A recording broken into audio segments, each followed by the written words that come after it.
I had a revelation from the Holy Spirit where, because of this overwhelm I was feeling, I was starting to waver in my confidence. I started to feel like, is this for sure the thing? Is this what I'm supposed to be doing? And God spoke to me while I was doing some reflection and said, Holy Spirit will convict you. Holy Spirit will give you the revelation. Holy Spirit will reveal the truth to you through my word, through my teachings.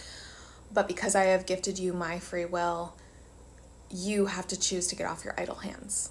And I was like, ugh, because it's so easy to want it to just be handed to us and for everything to be so clear and for the roadmap to be laid out ahead of us and to know exactly how everything's going to work out.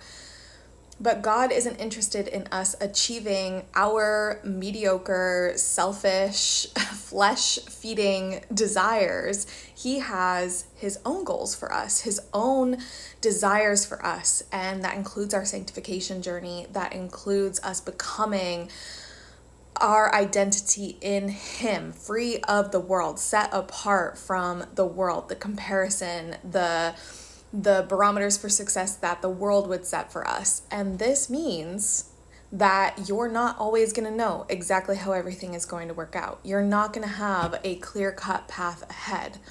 You're not going to know exactly what steps need to unfold between where you are now and where you desire to be. You're going to have to walk in faith. And that is part of the reason why he does this, is because the way that we realize our faith as a tangible thing in our life, as a way that we experience a relationship with God, we experience what it means to actually have our own unique, loving relationship with him that requires us to exercise the muscle of faith, is by stepping into the unknown. But what you can be sure of, something that is absolutely certain, is that if God placed a seed, a desire in your heart for your life, that you are either already fully equipped because he perfectly designed you to be the person who can live out that achievement, that thing that it is that he's put on your heart, and God is going to be the one who equips you. You don't need to worry about equipping yourself every single step of the way, because God equips the called. He doesn't call the equipped. So there's going to be times where you feel completely under-equipped and you're like, oh my gosh, like what the heck am I doing? Like I'm in over my head. And you start to think like, oh my gosh, I'm sinking.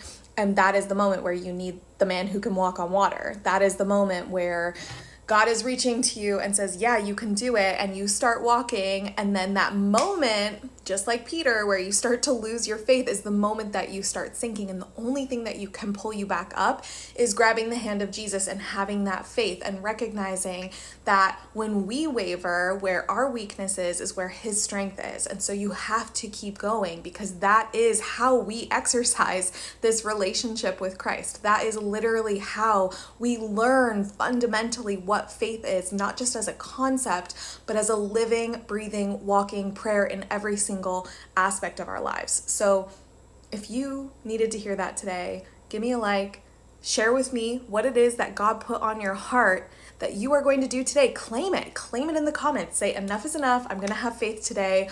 I have no idea where I'm going, but I know what that first step is, and I'm going to do it today. You've got this.